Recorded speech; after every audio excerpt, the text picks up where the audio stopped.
para malaman po natin kung ano pa ba ang kakaharapin natin, nalagay ng panahon sa mga susunod na araw, kausapin na po natin si Lian Loreto, ang atin pong Pag-asa weather forecaster. Magandang gabi sa iyo, Lian! Good morning po sa inyo, Sir Jovi, Mama Rizal, Miss Chiki, sa lahat ng ating mga tigas-baybay. Sa ngayon nga po, wala po tayong binabantayan na sama ng panahon sa loob ng ating monitoring domain.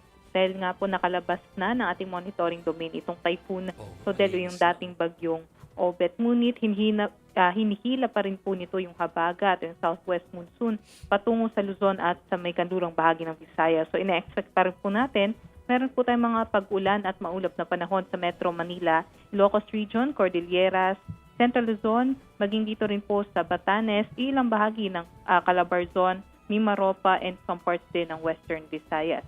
Pinakamalalakas yung ating mga pag-ulan dito po sa Zambales.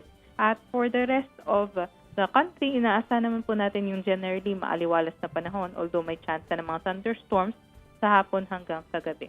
Sa ngayon nga po ay may inaasahan pa po tayo ng paglakas nitong habagat sa susunod na mga araw dahil posibleng may mabuo pa na isang sama ng panahon sa may Philippine Sea, possible bukas o by Friday, at yun naman ang hihila sa habagat.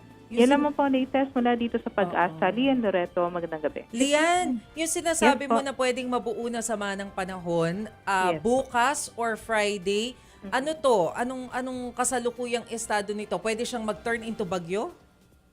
Sa ngayon, base po sa ating PC threat potential forecast, nasa moderate to high po yung chance na ito yung maging bagyo.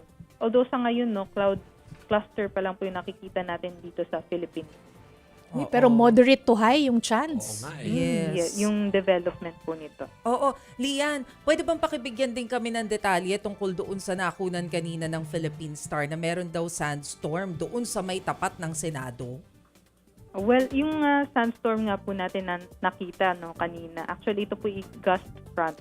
Ibig sabihin po nito, may approaching po kasi na thunderstorm nung 2:00 ng hapon at yung edge po ng thunderstorm na yun ay malakas po yung hangin at yun po yung nag-displace nung buhangin dun sa Dun sa lugar na yun. paligid. Kaya Yeah. nagkaroon ng ganong phenomenon. So, Ayun. gust front po yun. Talagang lang. Meron talaga inaasahang malakas na ihip ng hangin nung time na yun, Opo. Lian. Okay. Tama po, tama. Okay. Sige, maraming salamat sa iyo, Lian Loreto ng Pag-asa.